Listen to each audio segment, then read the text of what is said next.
Hello everybody and welcome back. This video is going to talk about blind contour line drawing and then various things that you can do to modify it and apply it in interesting ways. So let's go to Procreate, and I've already done a little bit of setup and prep here. So this is going to be a little bit of introduction, a little bit of demonstration, and then get into some of the actual techniques and what we can do with those. So as a little review, a blind contour line drawing has two main purposes for our point of view. Number one is to train your eye and your mind to notice the unique character of lines, curves, and shapes that are specific to some particular object. Here, obviously, we have a violin, which is a great choice because musical instruments, like a violin, the carved wood, have very unique and very specific kinds of proportions and curves, etc. The second purpose is to train ourselves to draw the unique lines and shapes that we're observing so that we avoid resorting to drawing formulas, to simplification, to making things look generic. So the technique again is to pick a spot on the object, say the very top there, the scroll work, and to make sure that you don't look at your drawing while you're working. So if you're drawing on the iPad, you have it down in your lap maybe, and you're looking straight out, and you're not looking down at your hand moving, working with the pencil. So number two, you're supposed to not take the pencil off the surface of the paper or the surface of the iPad. And number three, you're going to sync your eye and the pencil. And so you're going to draw a line corresponding with how your eyes move along the contours or outer edges, most prominent edges of the object. So if you're looking at the top of the scroll there and your eyes start to move down the slope to the right, your pencil will move at the exact same pace. Which brings us to number four. The whole process is to move your eye and thus the pencil very slowly. We're talking painstakingly slowly. So you can see here on the right, this is a demo I did for a drawing class. This is the blind contour line drawing that I did sitting in my studio, filming it, of the violin there, as it's propped up at that angle. And this is, remember, a contour line drawing is not supposed to really, match up and look like an accurate final depiction. Rather, it captures the really unique sort of essence of the curves and the qualities that make that object unique. And I think that really does come out in the drawing. Of course, it doesn't add up to like a violin that looks like you could pick it up and play it, but that's not the point. So let's do a quick demo. I'm going to get rid of some of this material that I have up here. So let's hide these two images and bring up this one, and we'll hide the drawing there. So if I was to do a blind contour line drawing, again, of this violin, let's just focus in on the very top of it here, just for the purposes of time, really. And let's choose something to draw with. I think I have a technical pen selected. Yep. Maybe make it a little bit bigger. Usually you do blind contour line drawings with a pencil or maybe a pen, fairly small point. So if I was going to do this, let's make this a little bit bigger. I'm not interested in drawing from a photograph, even though that's exactly what I'm doing in this demonstration. I want to be looking at the actual object with my actual eyes. But in order to show you, let's say I start at this very top kind of flat part of the, scroll they call it. Okay, so with my technical pen set, if I start to try to draw what I'm seeing here, moving my hand really slowly, some of you may anticipate what's going to happen. So let's say I start to slowly, looking at the top left, the top of the scroll there, I'm moving my pencil down. I pause. And if you notice what happened, the Procreate automatically kind of fixed my arched line. So for example, let me do it just more quickly so you can see what happens. If I just tried to draw a more complex shape, and I paused with my pencil still touching the top, it will change that into whatever line it chooses. In this case, it made it all straight. So to get rid of that problem, let's get rid of these two marks. Oops. We can go back to the wrench icon, tap on that, and across the top, you'll see some choices. We need to go to Preferences, which is where we are now. And towards the bottom, you have Gesture Controls. And so tap on that. And you see you have a bunch of options here on the left for controlling how certain things work. So it just so happens you want to choose the one that's blue here, called Quick Shape. And then looking down here in the center at the very bottom here, it says Draw and Hold. So that's the thing that is set. It's turned on now, that after 1.5 seconds, if I hold the pencil down, it's going to sort of improve the shape or change it according to how it wants it to look. So we're going to turn that off, tap Done, and we can go back now to our drawing. So to demonstrate this sort of really slow moving contour line drawing, blind contour line, blind meaning I'm not really looking at my hand. So starting at the top left, moving my eyes down that piece of wood that has a nice graceful curve. Not necessarily trying to make it the same scale as that. It seems to go out. The photo's a little pixelated.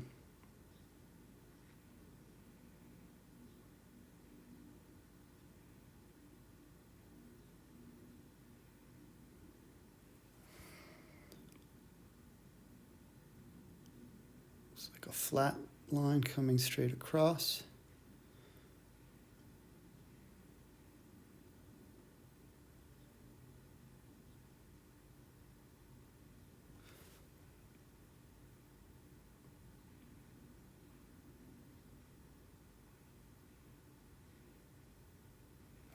And I get to that first peg.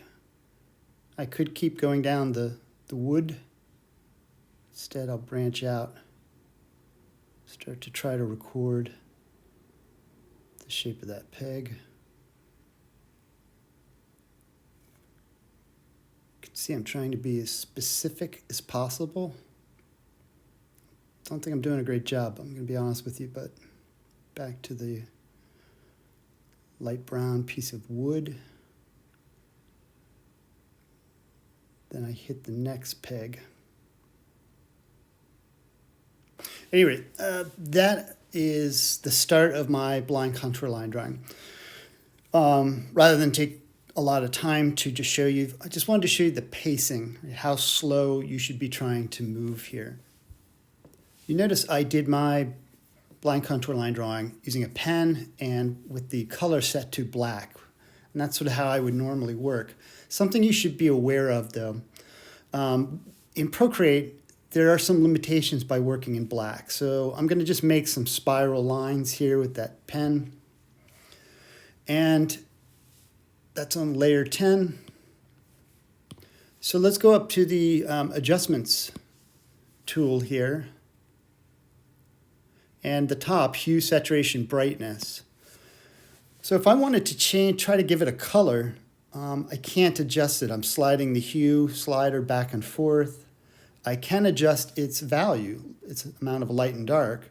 I can make it so light that it disappears. I don't think I can really make it too much darker, but there you go. So it's not going to change in color. That's the problem. So it's pretty easy. All I'd need to do, if I go back, let's get rid of that. And let's just change the pen to be some color, even say a dark red. And make a spiral again and go up and hit my Adjustments tool, select the same thing. You can see now it's moving more through the color range. And I think if I make it a little brighter, the saturation higher, you can see that I can play with color now. So if you paint or draw with color, you're going to have more opportunities. I can always make this essentially, let's try it. I can just slide the brightness all the way down and it becomes black again. So the limitations of beginning in black are clear, so you might want to always start with some sort of color. Okay, with that being said, let's move on to a few other things here. Let's get rid of a couple images. We don't need that anymore. We don't need that. Let me just show you some examples that I did using different pens. Blow it up a little bit. So I'm not going to go through the brushes menu has so many different options. So we're talking about up here, right? The brush library. Looking down the left side here, you can amazing things you can find with calligraphy, airbrush, textured brushes, charcoal, spray paint. There's a lot of pretty interesting things here. Some of it can get out of control. But this is one I did with sort of a spray brush, and I liked that it had a really soft edge around it. Kind of looks like spray paint would look. So here's another one with kind of a charcoal or textured kind of mark. And this doesn't look very good for describing my nice, elegantly carved violin, but it does have a kind of interesting texture that might be interesting to apply to something else. Here's yet another one, kind of a fuzzy, hazy look. I changed the color on each of these a little bit. Okay. And this one was from a textured brush. You can see it's sort of a cycle of dots that got revealed to, I don't know, it starts to look like a bicycle chain or something to me. And the final one that I showed that I sort of tried out first is this one. I think it's again part of the texture brush menu here. But now that I've got this blind contour line drawing, which really closely observed something, and I can think about using this in combination, right? Compositing it with other images to try out some different interesting results. And so just for the sake of showing you, making this little demo, let's try to take this image into another canvas that we already did and play around with it a little bit. So you remember, you make sure that layer is selected, you press and hold, drag it outside here, keep it held down, go up and tap gallery on the top left. I'm going to choose this image that I've been playing with a little bit and just drop this anywhere on the canvas. And you can see now it's a new layer plopped in here. So this is the image that I had been playing with before with the statue of Hercules. I've cropped it a bit and took out Hercules and put in a bust of the Emperor Nero. And you'll see why in a second. So let's look at the layers here. So some of them are hidden maybe, but let me go to the one of these background images. I played around with both of them. Let's go up and see if we can mess with it with the hue, saturation, brightness. And it kind of looks like a nice sunset now. I wonder if I can make it look more ominous. So maybe I'll drop the saturation down. Okay, that's only going to work in one part. Let me, I kind of like that. This has to do with the masking that I had going on here. So you can see the layer mask. That's what I was just, was being revealed, that kind of shape behind the emperor's head. So I'm going to go up also and hit the other image of the landscape, the clouds here. And that's the layer mask. So I'll go back and let's see if I can make that look more ominous. Lower the saturation. That should be around. Yeah, I can see it's getting gray, and I'm going to make it darker. I have sort of an idea in mind. So perhaps you've heard the saying or the story that Nero fiddled while Rome burned. And there's I don't know, it's part myth, part based on history, but most likely a smear campaign by later writers and propagandists to blame Nero, although I guess most reports are that he was a sort of inept emperor and was content to be fascinated with the arts as a singer and a musician and so forth. In fact, Rome did have a huge fire during his reign, after which, just so happens, land was cleared to make amazing palaces by Nero. So others can fill that in more. So now that we've got a little more ominous looking image with Nero and one of the sort of nasty looking foul moods depicted in this sculpture bust, let's go up to make sure we select our little blind contour line drawing of the top of a violin. So that's probably not enough to really suggest a violin, but we know it's violin, so maybe we can tie it in to our story of Nero here. And let's select it and fool around with it and see what we could do. We can make it bigger, move it around a little bit. Does it do anything sort of covering his face? Not so sure about that.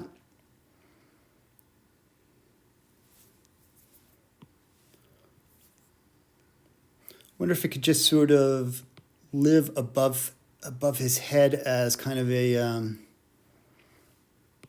kind of reminds me of like a burning fuse or something. So let's do a final thing and see if there's anything interesting to play with.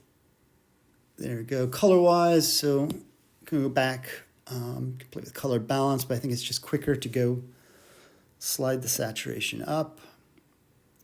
So it was originally kind of that dark red color. I don't know. I think I'm just going to leave it there. And so at least we have some kind of interaction between our violin, blind contour, and some other images here that maybe start to get at a story or something. You know, after setting up this little violin squiggle above the bust of Nero, I just wasn't too thrilled with it. So I want to try something else and show you another little trick here. So let's make this larger and see if we can do something kind of, so I can expand it a little bit. And I don't know if that's going to impact it. Let's see if we can do a gradient. Going into the layers menu here, I'm going to add a new layer on top of the contour line drawing. So with that selected, I'm going to go up to the selection tool and rectangle as my selected option. I'm going to draw a big rectangle all over the contour line. And I'm going to put in a color there. I'm going to do a kind of gradient from red to black. So I've got red selected. I'm going to go up here and drop that into the whole rectangle. All right, so then take off the selection, free it up, and then activate it once again. And with the rectangle tool again, down at the bottom half, draw a new rectangle that overlaps the red. And then we'll go up and change the color to black. And then drop black into the bottom there. And turn off your selection. So we've got a really crisp, hard edge between the red and the black. We don't want that. So one way to create a gradient, there's actually a couple ways, but a quick, easy hack is to go up to the adjustments menu here and choose a little bit, what is it, fifth down, Gaussian blur. Select that. So then you're going to use your pencil on the screen as a slider to basically create a blur. And so you can see that it's really blurring it pretty massively there. And I want that, so I'm going to leave that. I'm going to go to the adjustments tool and make this a bit larger so that the red and the black covers the entire contour line. Looks like that would do it right there. Okay, so let's get out of that. So now the last step is something you guys know well. Going up to the menu, and we're going to make layer 10 with our red and black. We're going to make that a clipping mask so that it follows the guidelines of the layer below it. So let's tap, create clipping mask. And there we have it. Excuse me. So let's make it a little larger. I think I want to try to reposition it now to be kind of a more dramatic. Oops, sorry. I want to make sure I'm in the layer here. And I think I want to move this around, maybe enlarge it to maybe make it just a sort of more ominous design. cutting through the Emperor Nero's face here. And I don't know if it's a burning fuse. We know it's a violin, but that may not be terribly visible.